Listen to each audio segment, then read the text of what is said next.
Hello, I'm John. And I am Tron.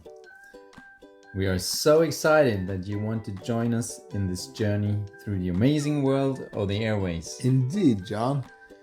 You will see what happens inside the airways during an asthma attack. You will see the contraction of smooth muscle cells surrounding the airways and how a specific drug class called beta 2 agonists can help relieve this. We will follow the airstream, escorting the drug molecules throughout the airways. So, come on, let's take a ride.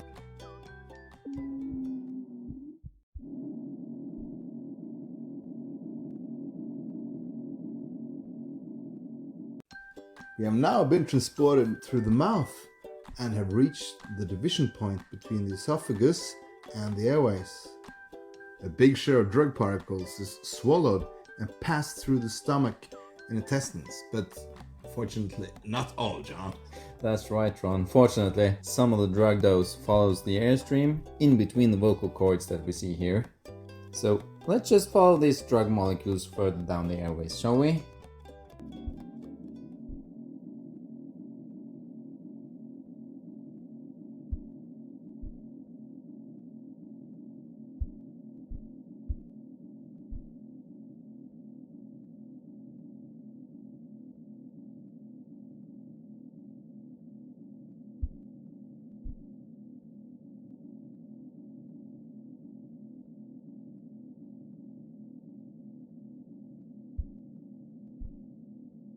Here we can see the airways narrowing during an acute asthma attack.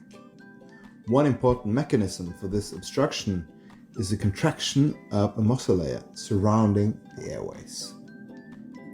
The drug molecules will, however, counteract the obstruction, and the effect can be seen already a few minutes after the drug is inhaled.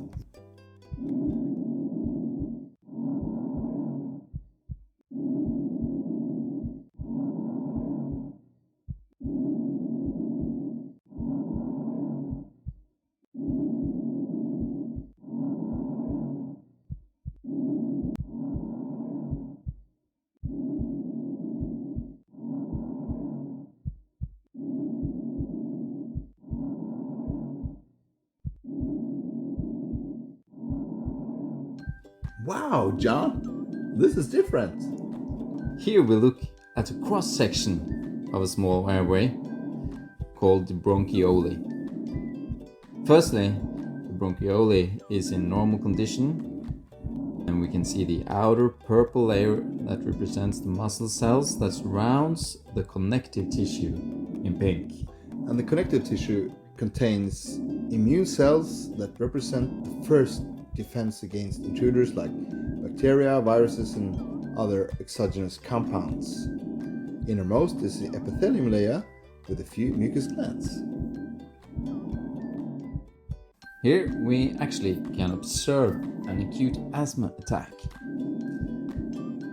The muscle cells, the purple layer, contracts, and we can see that the pink connective tissue expands. This is due to more fluids and immune cells. Yeah, look, and more mucus is produced, lining the inside of the airways. These factors altogether can result in the feeling of breathing through a straw. Now we have come to the point where the drug molecules shall relieve the contraction of the smooth muscle cells. Taken with an inhalator, drug molecules, illustrated as green dots, will almost immediately reach bronchioles, where they are deposited on the mucus and on the epithelial cells. In this context, the green dots represent beta 2 agonists, but the principle of the journey through the airways is the same for other inhalation preparations. And the therapeutic effect of the beta 2 agonists on an acute asthma attack will be noticeable already in a few minutes after taking the medication. The drug molecules will diffuse, as illustrated, over the airway epithelium layer through the connective tissue and reach the muscle cells. and there they will attach to target proteins called G-protein coupled receptors on the cell surface.